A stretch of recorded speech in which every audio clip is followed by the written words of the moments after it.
Just a real quick chat on an essay by Cary Wolfe called Exposures, um, which is in a book called Philosophy and Animal Life.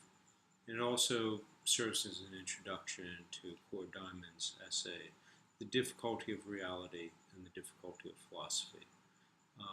So there's a lot going on in these essays that I think explains a bit of why take on the question of the animal, particularly in relationship to posthumanism. So I'll try to break down some of the moves here. One of the things that both Diamond and Wolfe are interested in as philosophers is not simply the unspeakability of how we treat other animals. That is, there's a certain brutality to factory farming and a certain brutality to handling beasts of burden, livestock, and other animals. But there's also the unspeakability of the limits of understanding in confronting this reality. So there's the reality itself, which seems unspeakable for these philosophers.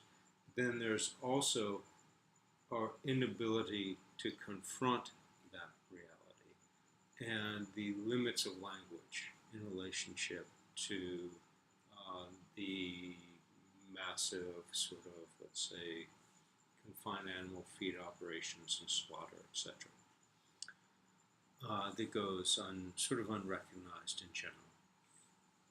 So for Diamond, there is something in reality which resists our thinking. So this is a resistance of the world. It's what she terms the difficulty of reality that cannot be overcome simply by better reasoned arguments. So reason can't penetrate this difficulty.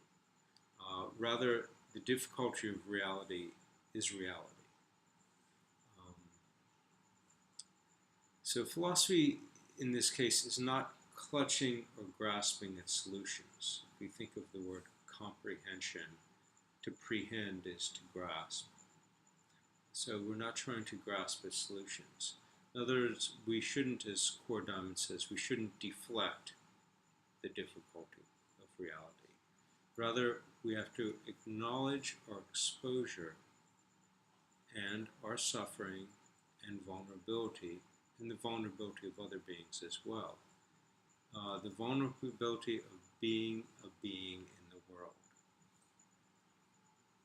This vulnerability then, Wolfe breaks down into two component parts. The first is a physical vulnerability, and the second is a technicity, plus technicity, or we could call technological and systematic vulnerability. That is a fundamental example of a technological or systematic vulnerability is language. Now, what it means here, so we understand physical vulnerability. We're exposed to the world. We're vulnerable beings in which things can happen to us at any time. The technological or systematic vulnerability is slightly different. So he uses language as an example. So language is a technology. And language defines how we think.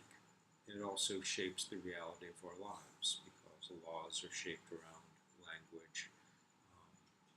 The society we live in, the Constitution, etc., are all linguistic documents. So language in many ways shapes how we live. It also shapes how we think because we think within language. So these are two types of vulnerabilities. Now, there's a segue in Wolfe's essay then where he moves from this question of vulnerability to rights and animal rights. And what's interesting about, I think, with Cora Diamond and Cary Wolfe is that they're not addressing animals through an animal rights approach. Instead, what they say is it's not a matter of rights because rights invokes empirical similarities and differences, either among humans or between humans and other animals. So often in rights discourse you say, well, how intelligent is the animal, or how sentient is the animal? And that will determine the types of rights that should be granted. And we've seen the similar arguments historically with other human beings. Should women have the same rights? Should African Americans have certain rights, etc.? So historically, the question of empirical similarities and differences has been used in the rights discourse as a gatekeeper. They want to avoid rights discourse and say it's not a matter of power, what we can do or what we have, intelligence, sentience, ability to feel. Rather, it's, as Jeremy Bentham, a philosopher from the 19th century, says, the question is not what we can do, but can we suffer? And here, vulnerability, both animals and ours, is the main point. Can you suffer highlights or exposure rather than to try to solve the difficulty of reality through rights? It recognizes the difficulty of reality through mortality and through a fellow feeling. Animals are mortals like us. So we both have a certain powerlessness. So vulnerability is that of a physicality, and because of our inability or powerlessness, we're also vulnerable and exposed to systems or technicities such as language, but other larger systems.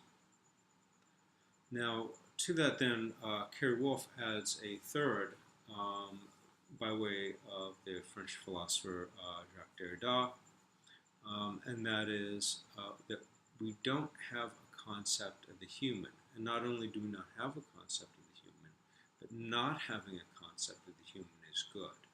What does he mean here? He means that not being able to define the human prevents ethnocentrism.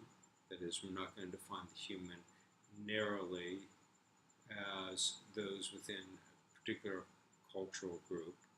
And it prevents universalization. That is, it doesn't make facile equivalence. All humans are the same across time, across cultures, all in the same way. Because in fact, we're different in different ways. So then finally, the notion is that we're radically already a human in our very being. That is, not evolutionarily and biologically, humans shift over time, but also in our subjection to technologies such as language that are technologies outside of us, but also inform us. So it's not an easy calculation or checklist of rights, but it's a certain undecidability, a certain vulnerability to the world that makes working with animals and thinking of the animal question as a truly moral question and a truly philosophical question, and one that is post-human in the sense that it calls into question both what it means to be human and what it means to be living as a vulnerable being